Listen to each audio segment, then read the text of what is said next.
2024 yılında ikinci el bir iPhone 6s alırken nelere dikkat etmeliyiz? Hadi gel videoda anlatıyorum.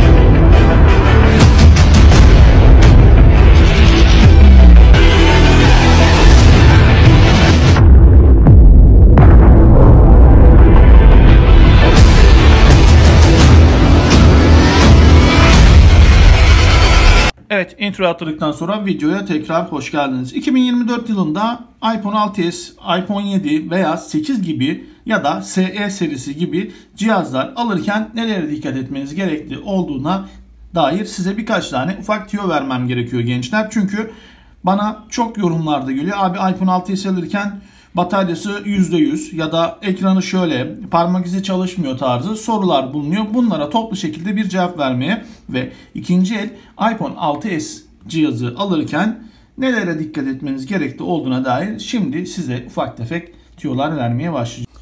Evet gençler, ilk olarak telefonun ekranını kontrolle başlıyoruz. Çünkü 7/24 telefonun ekranıyla işimiz olduğu için ekranın sağlam, kaliteli ve piksellerinde sorun olmaması gerekiyor. Yoksa sizin canınız sıkılır yeni aldığınız telefonda sorunlar olduğu zaman. Şimdi gelelim ilk başta yapmanız gerekli olan şeylere. Telefonun ilk aldığınız eline üzerinde bu şekilde tam kaplama, şuradan göstereyim, tam kaplama veya normal ekran koruyucu var ise bunu ilk başta çıkartın. Çünkü nedeni bu siyah tam kaplamanın arkasında çatlak olabilir, çizik olabilir veya sensörleriyle ilgili bir sorun, sıkıntı olabilir. Bu kaplama onu kapatıyor olabilir ve siz onu bu şekilde baktığınız zaman göremeyebilirsiniz. Sonradan ise alıp gittikten sonra bu jiletini buradan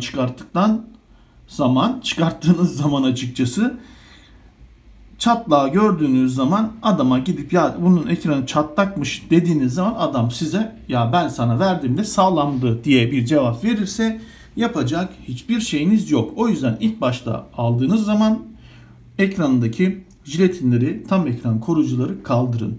Ondan sonra yapmanız gerekli olan şey, ekrana geldiniz. Ekranda bir tane uygulamaya bu şekilde basılı tutun. Görmüş olduğunuz gibi 3D Touch çalışıyor mu? Onu kontrol etmiş oluyorsunuz. Bu şekilde baskıyı algıladığı zaman uygulamalar böyle hareket haline geçiyor. Ondan sonra piksellerinde sorun, sıkıntı var mı diye öğrenebilmek için uygulamanın üzerine basılı tutun. Şu şekilde kenarlardan hareket ettirin. Ekranın her tarafını bu şekilde kontrol ettirebilirsiniz ve bu şekilde hızlı hareketler halinde görmüş olduğunuz üzere yapabilirsiniz. Bunu yapmamızın sebebi ise gençler, eğer ekranda ölü bir piksel var ise sizin elinizden bu tuttuğunuz uygulama kutucuğu kayacaktır veya orada donup kalacaktır, hareket edemeyecektir. O zaman da ekranında sorun olduğunu anlayabilirsiniz. Anlamanın en önemli yönlerinden bir tanesi de bu pratik olarak. Ondan sonra ekrana geldiniz. Buradaki parlaklığı açın, kapayın. Görmüş olduğunuz üzere. Parlaklığı açın, kapayın. Nasıl? Hızlı açılıp kapanıyor mu? Nasıl oluyor? Bunu buradan bu şekilde yaptığınız zaman zaten algılamasını, dokunmatiğini ve ışığın parlaklığını oradan o şekilde algılayabilirsiniz. Ayrıyeten şu anda göstermiş olduğum telefonda parlaklığı kapalı. Nasıl parlaklığı kapalı? Şu şekilde göstereyim. Beyaz noktası kapalı. Beyaz nokta azalt açık bende ki telefona fazla yansımasın diye. Bunu kapattığınız zaman bu şekilde parlaması gerekiyor. Ve şuradan yukarı çektiğiniz zaman böyle açtığınız zaman görmüş olduğunuz gibi bu şekilde parlaması gerekiyor. Haberiniz olsun. Şimdi bunu buradan biraz kısayım. Şu beyaz noktayı açayım ki ekranda yapabileceklerimi daha net bir şekilde görebilirsiniz diye. Bunu bu şekilde yaptınız. Baktınız ekranında bir sorun, sıkıntı yok. Doğru mu? Ondan sonra parmak izi okuyup okumadığını kontrol edin. Benim şu anki cihazımda parmak izi okumuyor. Zaten çoğu eski iPhone cihazlarında parmak izi okumuyor gibi sorunlarla karşılaşabilirsin. O yüzden uygun fiyata verirler size. Fakat aklınızda bulunsun, parmak izi bu 6S gibi cihazlarda eğer okumuyorsa sebebi şudur: ekranı da değişmiş olabilir. 7-8'de bunu bir şekilde alt taraftaki fragranını yırtmadan yapabiliyorlar ama bu 6S'te onu yapamıyorlar. Çünkü anakartta ekran kartıyla bu parmak izi okuyucusunun arasında bir şifreleme kodu var. O kodların eşleşmesi gerekiyor. Onu da tabii çıkartırken ederken sıkıntılı hale geliyor. Aklınızın bir kenarında bulunsun bu söylediğimde. Şimdi bunu bu şekilde yaptınız. Parmak iziye baktınız, okuyucu çalışıyor, ediyor. Güzel. Ondan sonra kasasına baktınız. Kamerasında bir sorun, sıkıntı yok. Alt taraflara bakıyorsunuz. Vidalar var burada. Vidalar tam mı değil mi? Onları kontrol edin. Buradan şu şekilde alın, bir tutun. Bakın hafif bir yamukluk, sağa veya sola doğru bir yamukluk var mı? Bunu kontrol edin. Bunu kontrol etmenizin sebebi, bazen çoğu insan arka cebine koyuyor telefonu, oturuyor ve telefon kasalısı mesela altının çok çabuk yamuluyordu. Bu alt testleri sağlamlaştırdılar. Haberiniz olsun. Fakat yine siz kontrolünüzü bu şekilde göstermiş olduğum gibi yapın. Yapmanız sizin karınıza olacaktır gençler, bilginiz olsun. Üçüncü olarak yapmanız gerekli olan en önemli şeylerden bir tanesi de telefonunu zaten kamerayla çok kullanacağınız için kamerasını açıyorsunuz. Buradan bir fotoğraf çekiyorsunuz. Fotoğrafa gelip buradan bu şekilde yaklaştırmasını, etmesini kontrol ediyorsunuz. Ayrıca video bölümüne geliyorsunuz. Alırken yapın bunları. Bilginiz olsun. Videoya geliyorsunuz ve video kaydı yapıyorsunuz. Bunu yapmanızın, bir dakika şöyle göstereyim. Bunu yapmanızın amacı hem ekran videoyu kaydediyor mu, hem de video kaydederken konuştuğunuz esnada ses kaydı alıyor bu cihaz. Bilginiz olsun. Ondan dolayı hem mikrofonu kontrol etmiş oluyorsunuz hem de kamera kaydının alıp almadığını kontrol edebiliyorsunuz gençler. Ve şu anda da şu şekilde göstereyim size. Hem ekran videoyu kaydediyor mu, hem de video kaydederken konuştuğunuz esnada ses kaydı alıyor bu cihaz. Bilginiz olsun. Evet, bu şekilde kontrolünüzü orada alırken yapacaksınız arkadaşlar. Yapmazsanız sonradan elinizde patlar. Uğraşır durursunuz. Yedek parçaları da aldı başına gidiyor zaten. Telefonun, bilginiz olsun, eski model olmasına rağmen. Evet, sonra yapmanız gerekli olan şeylerden bir tanesi ayarlara giriyorsunuz. Genelden hakkında bölümüne giriyorsunuz. Bu aşağıda e-mail numarası var. E-mail numarasını e-devlet üzerinden veya internet tarayıcınız tarafından kontrol edip sorun yoksa alabilirsiniz. Ayrıca bunların tepsisinde de oluyor. Sim tepsisinin içinde de e-mail numarası kayıtlı oluyor. İsterseniz onunla da eşleştirebilirsiniz. Çok titiz insanlardansanız, böyle şeylere takıntınız varsa, benim takıntım var. Çoğunlukla kontrol ediyorum onları o şekilde. Bilginiz olsun. Sim tepsisinin olduğu bölümden hattınızı takın ve şu Wi-Fi'nin olduğu taraftan, yan taraftan antenin çekip çekmediğini, hattın görüp görmediğini kontrol edebilirsiniz ve yakın bir arkadaşınızı arayıp görüşme yapabilirsiniz ki avizelerden ses gelip gidiyor mu, nasıl kalitesi, bazen avizelerde de sıkıntı olabiliyor. Mesela ön kamera değiştiği zaman avize sistemi zaten komple değişiyor onun. O yüzden sorunlarla karşılaşmayın diye onu da kontrol etmenizi istiyorum. Görüşme esnasında hoparlörü de açın. Hoparlör üzerinden de bir görüşme sağlayın. Çünkü karşı tarafa ses nasıl geliyor gidiyor. O yüzden, çünkü bunlarda 3 tane aşağı yukarı mikrofon var. Bir tanesi burada, bir tanesi önde, bir tanesi arka tarafta olmak üzere. Bilginiz olsun. Hepsinin kontrolünü sağlayın ki sonradan size yüksek masrafta sıkıntılar çıkarmasın.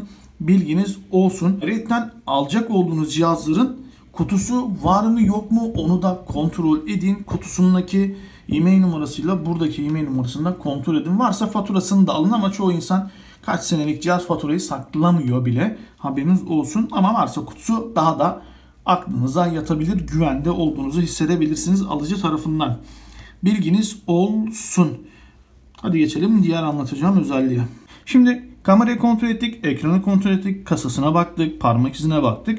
Sonra en sonunda Wi-Fi'ye giriyorsunuz. Wi-Fi'den sonra da o Wi-Fi açıldıktan sonra internete girip internetten buradan buraya gelip Google'a bir YouTube yazın. Yazın gençler. Orada beklesin yani. Alıcı kişi hemen acele ediyorsa direkt telefonu verin gidin. Çünkü telefonda bir sıkıntı vardır ki acele ettiriyordur size bakmamanız için. Haberiniz olsun. Burada YouTube'a gelin. YouTube'a girdikten sonra hızda açması önemli. Tamam mı? Burada mesela ne açalım?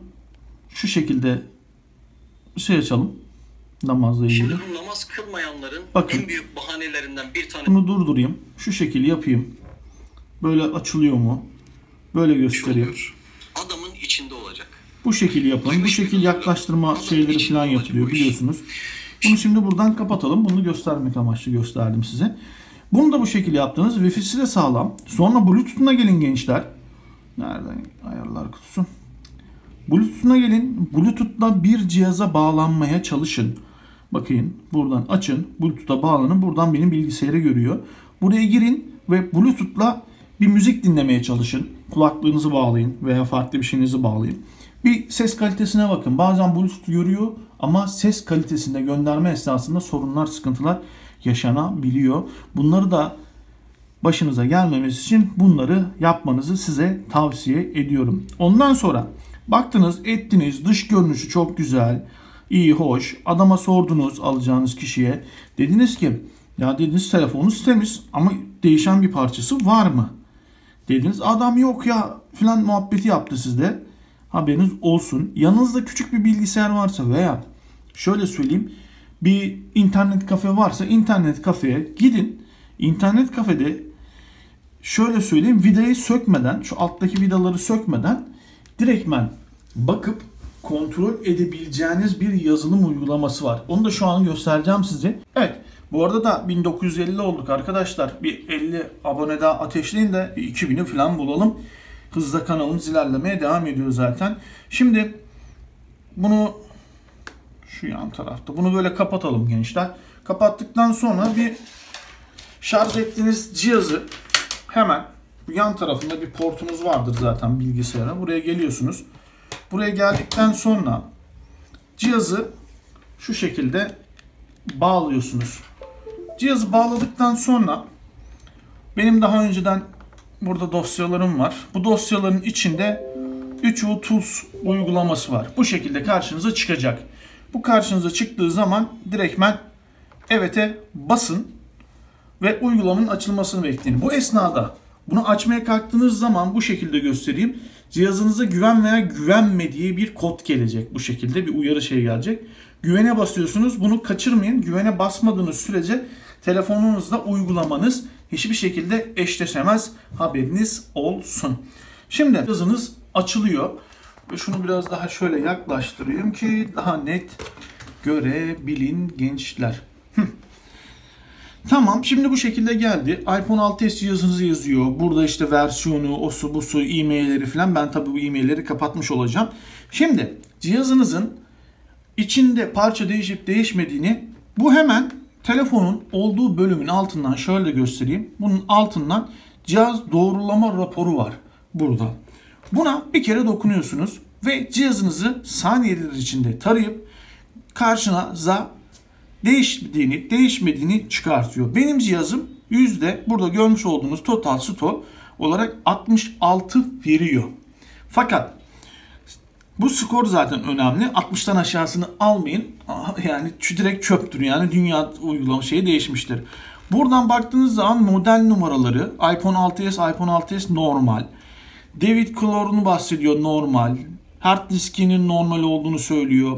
Model numarasını oluyor. Nereden Türkiye'den alıp alınmadığını veya değiştiğini onu gösteriyor. Model numaralarını gösteriyor, normal olduğunu. Bluetooth adresini, Kater adresini, Wi-Fi adresini, seri numaralarını ve model seri numaraları var bunların içinde birkaç tane. Onların normal olduğunu gösteriyor. Peki ne değişti? Bunun içinden bataryasının değiştiği şurada gözüküyor. Batarya seri numarası diyor. Görmüş olduğunuz üzere. 2015'te çıkan cihaz 2019 yılında görmüş olduğunuz üzere bataryası değişmiş. Ne olmuş? Arka kamerası değişmiş. Görmüş olduğunuz üzere. Ondan sonra buradaki neydi? Ön kamerası normal. Bu ekran çünkü sıfırda alsanız OTVC yazar, bu okumaz yani. Onu hep bu şekilde soru işareti olarak kalır ama sıfırda alsanız bu şekilde çıkar ekranın orijinal olduğunu. Burada da Touch ID'sinin değiştiğini fakat parolası işte uyuşmadığı için burada bu şekilde gösteriyor ve komple test skoru olarak da 66 olarak sizin karşınıza çıkarıyor. Bu uygulamayı indirin, cihazınızın değişip değişmediğini, içinde parçalar varsa bu şekilde öğrenebiliyorsunuz arkadaşlar. Haberiniz olsun. Telefonunuzun bataryasının yüzde kaç olduğu, mesela yüzde sağlığı var ya, %100 falan diyorsunuz. Onun kaç olduğunu da burada rahatlıkla görebiliyorsunuz. Onu da şurada bu şekilde görüyorsunuz. %86 olarak. Batarya şarj döngüsünü görebiliyorsunuz. 1230 defa şarj olmuş. Onları gösteriyor. Bilginiz olsun. Buradan çıktısını da alabiliyorsunuz. Rapor halinde de hazırlayabiliyorsunuz. Haberiniz olsun. Daha da detaylı bir şekilde incelemesini istiyorsunuz. Sağ tarafındaki detaylı incelemeye bastığınız zaman burada olan biten her şeyi, şarj döngüsü, yapı numarası, anakartı, satış tipi, her şeyini buradan bu şekilde size gösterebiliyor. Yani kısacası hangi iPhone'u alırsanız alın, iPhone 5s'den iPhone 15 serisine kadar hangi cihazı alırsanız alın, bu uygulamayla rahatlıkla cihazınızın içinde vidaları açmadan parçası değişmiş mi değişmemiş mi öğrenebiliyorsunuz gençler. Bilginiz olsun. Bunun da güncellemesi gelmiş. Çık ve güncelle yapıyorum. Bak diyorum bu güncellesin. O esnada da arkadaşlar şöyle söyleyeyim size. Şunu da şu kenara alayım artık. Telefonumuzu alalım. O güncelliğe dursun. Şimdi cihazımızı şu şekilde hemen ben yine eski haline getireyim. Portalı. Şimdi o şekilde olduktan sonra da arkadaşlar cihazınızın tamamen kontrol altında, temiz olup olmadığını oradan gördükten sonra gönül rahatlığıyla alabilirsiniz veya da beğenmezseniz almayabilirsiniz. Haberiniz olsun. Benim bu cihazım görmüş olduğunuz üzere 66 aldı. Kamerası değişmiş. Osu busu değişmiş. Bu şekilde. Arkadaşlar bakın bunlar artık az buz para değil. Tamam mı? Şu telefonu 16 GB'ını bile 1,5 liraya satıyorlar. 128 GB'ları zaten 2,5 lira, 3 lira temizliğine göre değişiyor. Haberiniz olsun. 6s Plus'lar zaten şu anki yenilenmişlere baktığınız zamanda bile nasıl söylesem 3-3,5'lara kadar uçmuş. 7 serisi zaten 4-5'ten aşağı değil. 8 zaten 10 liraya dayanmış. O yüzden ne kadar da eski olursa olsun bu cihazlarınız, haberiniz olsun, bu şekilde temiz almaya bakın. O demin göstermiş olduğum 330 uygulamasını kullanın. Tamam, video biraz uzun oldu ama daha da detaylı öğrenebilmeniz amaçlı ben bu şekilde size bunları gösterdim. Evet arkadaşlar, iPhone 6s, 7 serisi, SE veya 8 gibi modelleri almadan önce veya diğer modelleri almadan önce bu göstermiş olduğum videodaki uygulama ve testleri, örnekleri söyleyeyim, o şekilde söyleyeyim. Yaparsanız kafanız rahat bir şekilde cihazınızı satın alabilirsiniz. Çünkü piyasa çok uçtu. Android'lara bakıyorsunuz, saçma saçma modellerde, saçma fiyatlara hiçbir uygulama, adam gibi uygulama vermeyen, mesela bir tane 10 bin liralık bir telefon var, daha yeni 4K 30 FPS videolar çekiyor. Bu kaç sene önceki cihaz 4K 30 FPS videolar çekebiliyor. Pala açtığınız zaman da 4K 25 FPS'lerde film tadında videolar çekip editleyebiliyorsunuz. Evet gençler, size anlatacak olduğum telefonu alırken nasıl yapılacaklarınız örnek olarak bunlardı. Şimdi videoyu beğendiyseniz beğenmeyi, kanalıma artık bir abone olun. 2000'e yaklaştık gençler. Artık bir ailemiz oldu biliyorsunuz. Ailemizde iyice büyümeye başladı. Yine gelen arkadaşlarımla ailemize katılmasını istiyorum. Çünkü izlenmelerimin %90'ı, hatta 95'i kadar abone olmayan kullanıcılardan oluşuyor. Lütfen sizden ricam kanalıma abone olup hem bana bu şekilde abone olarak destek çıkarsınız hem de emeklerimin karşılığını bu şekilde vermiş olursunuz. Neyse, çenem çok düşmesin. Videoyu beğenmeyi, kanalıma abone olmayı, paylaşmayı ve yorumlarda merak ettiklerinizi sormayı unutmayın. Bu ve bunun gibi videoların devamı için de kanala abone olun işte gençler. Hadi görüşürüz. Allah'a emanet olun. Bay bay.